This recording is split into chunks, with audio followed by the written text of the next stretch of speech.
NDA exam हर साल लाखों बच्चे देते हैं। हिंदी मीडियम वाला बच्चा भी देता है, इंग्लिश मीडियम वाला बच्चा भी देता है। हिंदी मीडियम वाला बच्चा थोड़ी सी डिफिकल्टी ज्यादा फेस करता है, बिकॉज एक मिथ ये बना हुआ है कि सिर्फ इंग्लिश मीडियम वाला बच्चा ही एनडीए एग्जाम क्लियर कर सकता है, जबकि इसमें कोई सच्चाई नहीं है। इनफैक्ट हमारे खुद के स्टूडेंट हैं जो हिंदी मीडियम बैकग्राउंड से थे, उन्होंने रिटर्न भी क्लियर करा, रिकमेंड भी हुए, कुछ 100 ट्रेनिंग भी है। तो भैया इट्स अपॉन यू, आपके ऊपर है कि आप कितनी मेहनत करने के लिए रेडी है। अगर आप मेहनत करोगे तो जरूर आप सफलता तक पहुंचोगे। इस वीडियो में बात करने वाला हूं एनडी 1 2027 के बारे में। कंप्लीट डिटेल बताएंगे भैया, कब फॉर्म निकलेंगे, क्या एलिजिबिलिटी रहेगी, किस तरीके से पढ़ाई करना है, कितनी वैकेंसी होगी, हर एक चीज को डिटेल में बताएंगे। वीडियो को एंड तक देखना, अपने यारों दोस्तों तक शेयर जरूर करना। मैंने एक वीडियो इंग्लिश मीडियम की डाली थी, उसी पे डिमांड आई थी, इसी वजह से मैं हिंदी मीडियम स्पेसिफिक ये वीडियो बना रहा हूं और बच्चों की डिमांड पे ही कोर्स भी लॉन्च कर रहा हूं जो कि एनडी 1 2027 को टारगेट करेगा। बैच का नाम है अभिमन्यु हिंदी मीडियम। अभिमन्यु बैच जो कि हिंदी मीडियम स्पेसिफिक होगा, 9 महीने का बैच होगा, आपके एनडी 1 2027 को टारगेट करेगा। बहुत ही मिनिमल फीस में बहुत जबरदस्त क्वालिटी कंटेंट एलडब्ल्यूएस की टीम आपके लिए डिलीवर करेगी और उसमें हम एसएसबी की क्लासेस भी इंक्लूड कर रहे हैं। बैच के बारे में और क्या क्या जानकारी है मैं आगे बता दूंगा। इन शॉर्ट, एक बैच आपको मतलब हिंदी मीडियम से है तो आपको हिंदी मीडियम के हिसाब से पढ़ाएगा, रिटर्न की तैयारी कराएगा। लेकिन आपको एक चीज याद रखनी है, आप इंग्लिश से बच नहीं पाओगे। अगर आप ये सोचो कि मैं हिंदी मीडियम हूं तो कभी इंग्लिश से मेरा पाला ही ना पड़े, तो भैया एनडी एग्जाम आपके लिए नहीं है। आपको अपने माइंड सेट को चेंज करना पड़ेगा। आपको इस बात का ध्यान रखना पड़ेगा कि यार आप अल्टीमेटली तो एसएसबी में जाकर आपको इंग्लिश बोलनी पड़ेगी, लिखनी पड़ेगी। तो धीरे धीरे आपकी जर्नी को वहां तक लेके जाएंगे, रिटर्न वाले कंटेंट को हिंदी में पढ़ाएंगे ताकि आपको एग्जाम क्लियर करने में दिक्कत ना हो। एसएसबी के लिए आपको इंग्लिश में प्रिपेयर करेंगे। क्लियर हो गया?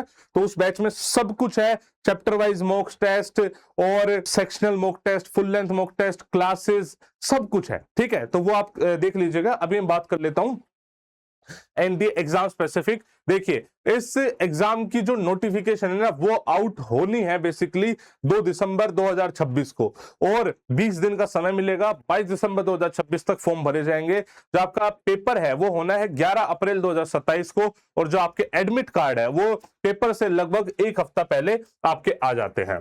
अगर हम बात करें एलिजिबिलिटी की, तो भैया अगर आपको आर्मी में जाना है तो आप 12th अपेयरिंग या पास हो सकते हो, किसी भी स्ट्रीम से हो, कोई मतलब नहीं है। आर्ट्स, कॉमर्स, साइंस कुछ भी चलेगा। वहीं पे आपको एयरफोर्स और नेवी में जाना है तो भैया आपको कंपल्सरी नॉन मेडिकल साइंस यानी फिजिक्स, केमिस्ट्री, मैथमेटिक्स पढ़नी पड़ेगी क्लास 11वीं और 12वीं में।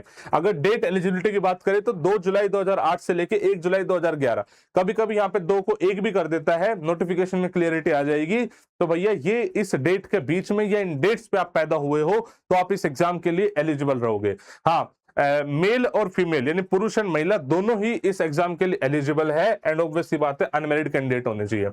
जो वैकेंसीज है अप्रोक्सीमेटली 400 वैकेंसी हर बार निकलती है। ये अप्रोक्सीमेटली मैंने बता दी, ये लगभग फिक्स होती है। 208 वैकेंसी ये भी फिक्स होती है।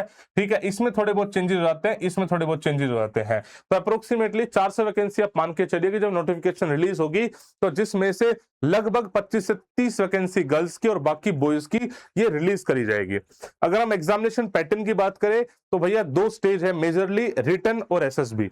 रिटर्न के भी 2 पेपर होते हैं। तो पेपर 1 होता है मैथमेटिक्स का यानी गणित का, जिसमें 120 क्वेश्चन आएंगे, 300 नंबर का पेपर होगा, 2.5 घंटे टाइम मिलेगा।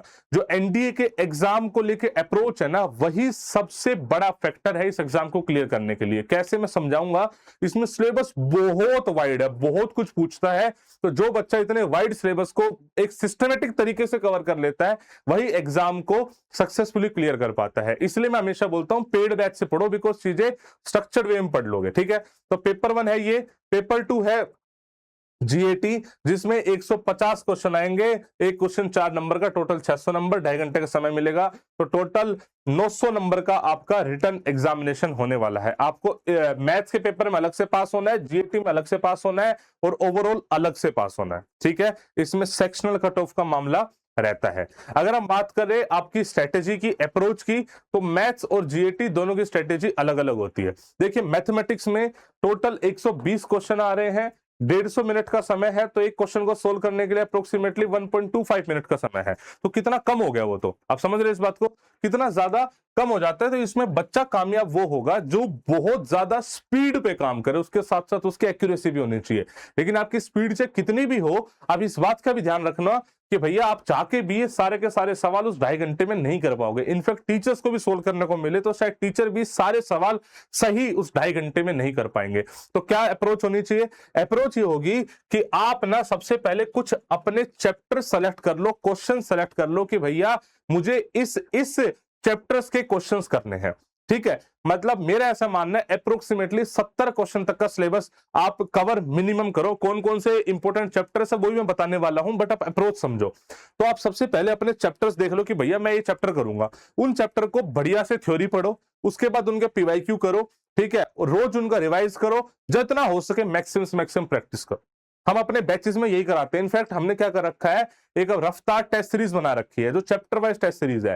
तो जो क्वेश्चंस हम क्लास में करा रहे हैं वो तो करा रहे हैं, उसके अलावा प्रैक्टिस क्वेश्चन विद सॉल्यूशन हमने उसमें दे रखा है कि भैया आप प्रैक्टिस करो, आप अपने हिसाब के चैप्टर सेलेक्ट करो और उनको आप अच्छे से प्रैक्टिस करो। कौन कौन चैप्टर इंपॉर्टेंट है मेरे हिसाब से वो बताऊंगा, उससे पहले जीएटी बात कर लेता हूं।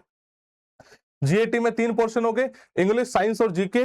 देखो जीएटी में मेरी अप्रोच हमेशा ये है कि आप कंप्लीट सिलेबस करो। आप ये मत सोचो कि यार मैं ना ये वाला सब्जेक्ट छोड़ दूं, हिस्ट्री मुझे नहीं आती है छोड़ दूं, नहीं, आप कंप्लीट सिलेबस करो। कंप्लीट सिलेबस करोगे तो जीएटी कभी मुश्किल लगेगी नहीं, इनफैक्ट जीएटी बहुत ज्यादा स्कोरिंग लगेगी और आपकी जो नंबर बूस्ट कराएगी ना वो जीएटी ही कराएगी। ठीक है, मैं कुछ इंपॉर्टेंट चैप्टर जीएटी के भी बताऊंगा, किस तरीके से अप्रोच करना है वो भी बताऊंगा। पहले मैथमेटिक्स पे आते हैं। आपको क्लियर होगी ना, अप्रोच क्लियर होगी ना। मैथमेटिक्स में आपको कुछ चैप्टर सेलेक्ट करके उनको पढ़ना है, जीएटी में कंप्लीट सिलेबस को पढ़ना है, और हम 9 महीने में सिलेबस तो 2 बार करा देंगे। ठीक है, मैं जीएटी की बात कर रहा हूं। ठीक है, अब मैं बता देता हूं कौन कौन से इंपॉर्टेंट चैप्टर है। जैसे अलजेब्रा में सेट, परमुटेशन, कॉम्बिनेशन, प्रोबेबिलिटी और स्टैट्स, ये मिला के अप्रोक्सीमेटली 20 से 25 क्वेश्चन देता है। मेरा हमेशा मानना ये होता है कि करो तो इन सारे चैप्टर को एक साथ कर लो, 20 से 25 क्वेश्चन का सिलेबस कंप्लीट हो गया, और इंटरलिंक वाले क्वेश्चन भी आते हैं तो वो भी क्लियरिटी होगी। इसके अलावा मैट्रिक्स डिटर्मिनेंट बहुत ही आसान चैप्टर है, 12 से 15 क्वेश्चन आते हैं। वहीं पे कुछ बच्चा कैलकुलस को लेकर डरता है कि यार कैलकुलस कैसे होगी, ये होगी। अरे मैं कह रहा हूं कैलकुलस छोड़, तू वहां से बस फंक्शन लिमिट और एओडी कर ले, तब भी 12 से 15 क्वेश्चन हो जाएंगे तेरे। इसके अलावा quadratic equation plus complex number कर ले, 8 से 10 क्वेश्चन हो जाएंगे। ट्रिग्नोमेट्री पूरा मत कर, ट्रिग्नोमेट्री रेशियो आइडेंटिटी कर ले, इक्वेशन कर ले, 8 से 10 क्वेश्चन हो जाएंगे। इसके अलावा तू भैया स्ट्रेट लाइन वेक्टर 3D कर ले, 6 से 8 क्वेश्चन हो जाएंगे। उसके अलावा तू मतलब अगर इतना भी कर लेगा, उसके अलावा तो और भी बहुत का इंटीग्रेशन बहुत कुछ आ जाता है, बट अगर इतना भी कर लेगा, 20, 32, 44 और 8 52, 8 60, 66, देखो ना 60 से 70 क्वेश्चन का सिलेबस तो हो ही गया ना, ये सिर्फ इतने चैप्टर करके। अब इनके पीवाईक्यूज कर ले, इनके प्रैक्टिस क्वेश्चन कर ले, ये राइट स्ट्रेटेजी है। अच्छा, ये चैप्टर आप अपने हिसाब से चेंज भी कर सकते हो, ऐसा नहीं है कि जो मैंने बता दिया फिक्स वही चैप्टर करने हैं। मैंने अपने हिसाब से बताया कि इन चैप्टर करोगे तो ज्यादा सोल्व कर सकते हो, बाकी आपकी मर्जी है। मैं हमेशा टारगेट बोलता हूं मैथमेटिक्स में कम से कम 100 प्लस नंबर का टारगेट होना चाहिए, और ये अचीवेबल है, मुश्किल नहीं है। ये जो सिलेबस आप कर रहे हो इससे अप्रोक्सीमेटली आप 150 से लेके 175 नंबर का सिलेबस पढ़ रहे हो, जिसमें से 100 नंबर आना बहुत आसान है। मतलब ये आसान स्ट्रेटेजी बता रहा हूं। अगर आपकी मैथमेटिक्स बहुत अच्छी है तो मैं चाहता हूं आप 200 भी ले आओ, राइट? ठीक है, अब आ जाते हैं जीएटी पे। जीएटी पे सबसे पहले तो एक बात याद रखो, साइंस आपकी पहली प्रायोरिटी होनी चाहिए। देखो साइंस है ना, लोग बोलते हैं इस बार बड़ी मुश्किल आई, अरे कुछ मुश्किल नहीं। इस अभी भी मैं बोलूंगा साइंस सबसे ज्यादा स्कोरिंग है, बिकॉज साइंस का जो सिलेबस है ना वो बहुत ज्यादा लिमिटेड है। मतलब साइंस में इतना पढ़ना है, जीके में इतना पढ़ना है, तो इतने पढ़ने में फायदा ये है कि पढ़ोगे तो कंफर्म है कि भैया क्वेश्चन आ ही जाएंगे। तो इसलिए साइंस आपकी पहली प्रायोरिटी होनी चाहिए, उसमें फिजिक्स सबसे पहली प्रायोरिटी होनी चाहिए। मैं चाहता हूं आप पूरी पढ़ो, फिर भी अगर आपको लगता है कि नहीं यार मैं तो कम पढ़ सकता हूं, तो at least motion, optics, sound, thermodynamics, electromagnetism ये तो पढ़ लो। हिंदी में लिखा हुआ है, ये मैंने केमिस्ट्री के टॉपिक लिखे हैं, बायो के टॉपिक लिखे हैं। मैं रिपीट कर रहा हूं, मेरे हिसाब से पूरा पढ़ो, फिर भी आपको छांटने हैं तो इनको छांट लेना। चाहो तो एक स्क्रीनशॉट भी आप ले सकते हो, यहाँ पे मेरे हिसाब से आपको क्लियरली दिख रहा होगा, उन चैप्टर्स को पढ़ सकते हो। इंग्लिश में आप अगर आपकी इंग्लिश ठीक है, जैसे हिंदी मीडियम वाले बच्चे की नॉर्मली जो ग्रामर वामर पोर्शन होता है ठीक होता है, दिक्कत होती है वोकैब और रीडिंग कॉम्प्रिहेंशन में। मेरे हिसाब से तो आपको या तो इंग्लिश का एक कोर्स लगा लो डेडिकेटेड, और उसके साथ साथ आप ना न्यूज़पेपर रीडिंग इंग्लिश में स्टार्ट कर दो। इंडियन एक्सप्रेस में हमेशा सजेस्ट करता हूँ, इंडियन एक्सप्रेस न्यूज़पेपर पढ़ना स्टार्ट करो।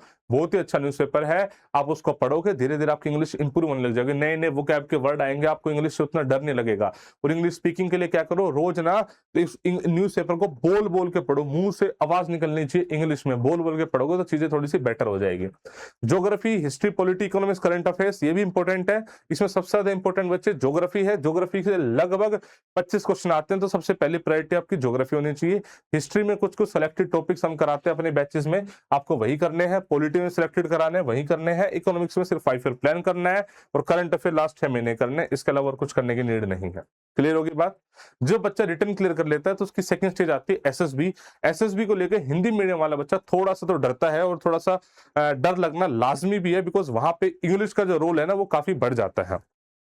तो उसके लिए मैं बोलता हूं, जैसे जो बैच में तो हम क्या करते हैं ना, वीक में 1 से 2 क्लास हम एसएसबी की लगाते हैं, जिसमें आप अफसर से इंटरेक्ट करोगे, धीरे धीरे आपको समझ में आएगा एसएसबी के लिए क्या रिक्वायरमेंट है। तो वो प्रोसेस तो है ही है। उसके अलावा आप थोड़ा बहुत ना टाइम खुद को देने लग जाओ इंग्लिश स्पेसिफिक, जैसे इंग्लिश स्पीकिंग पर टाइम दो। सबसे पहले मिरर से बातें करो, खुद मिरर टॉकिंग बोलते हैं। अपने यार दोस्त बनाओ, जिससे हो सके तो रोज 10 से 15 मिनट बात करो, इंग्लिश न्यूज़पेपर पढ़ो, जहां मौका मिले वहां पार्टिसिपेट करो, कहीं बोलने का मौका हो पार्टिसिपेट करो, जीडी हो पार्टिसिपेट करो। तो मतलब ना जो एक बंद के से बच्चा रहता है ना चुपचाप, आपको वो नहीं रहना, आपको ज्यादा खुलना है, आपको बोलना है। ये हो गया इन जनरल। एसएसबी के बारे में डेप्थ में जानना है तो अपनी किताबें भी आते हैं, आप उससे ही पढ़ सकते हो, वरना बैच में आप पढ़ोगे चीजें आपकी क्लियरिटी हो जाएगी, ज्यादा दिक्कत होगी नहीं। तो एसएसबी पे रोज, मैं ज्यादा नहीं कह रहा, अप्रोक्सीमेटली आधे घंटे से 45 मिनट का टाइम रोज एसएसबी स्पेसिफिक देने लग जाओ, राइट। और मतलब चीजें आसान हो जाएगी। मेरा तो हमेशा मानना है रिटर्न के साथ साथ ना थोड़ी सी आपको एसएसबी स्पेसिफिक चीजें करते रहनी चाहिए, बिकॉज लास्ट में जाके ना एसएसबी बहुत बड़ा डर बन जाता है वरना। तो इसलिए थोड़ा थोड़ा करते रहोगे तो उतना डर नहीं लगेगा, आप थोड़े से रूबरू रहोगे प्रोसेस से, आपको पता होगा क्या है जीडी, क्या है लेक्चर, जीटीयू में क्या होता है, साइक में क्या होता है। तो उससे ना थोड़ा सा कॉन्फिडेंस आएगा जब आपका रिटर्न क्लियर होकर एसएसबी के लिए आओगे, ठीक है। तो यही थी मेरे हिसाब से। तो बाकी फिर भी आपको कोई परेशानी हो, कोई डाउट हो तो आप टीम से बातचीत कर सकते हैं, कमेंट लिख सकते हैं। बैच के बारे में मैंने बता दिया है, बैच के फीचर्स ही बता दिए हैं। आप उस बैच को परचेज करके एनडी1 2027 की तैयारी बहुत बेहतरीन तरीके से कर सकते हैं। अभी में न्यू बैच है, जाओ क्लासेस भी उसी हिसाब से लगाएगी। हमें पता है 9 महीना है, बच्चे का धीरे धीरे बेस बना के उसको एंड तक लेके जाना है, तो उसी हिसाब से हमने क्लासेस भी डिजाइन करी है। तो भैया पढ़ो, मेहनत करो। मेहनत तो देखो आपको ही करनी पड़ेगी, हम तो सिर्फ और सिर्फ सही रास्ता दिखा सकते हैं, चलना आपको पड़ेगा, ठीक है। Wish you all the best. जय हिंद, जय भारत।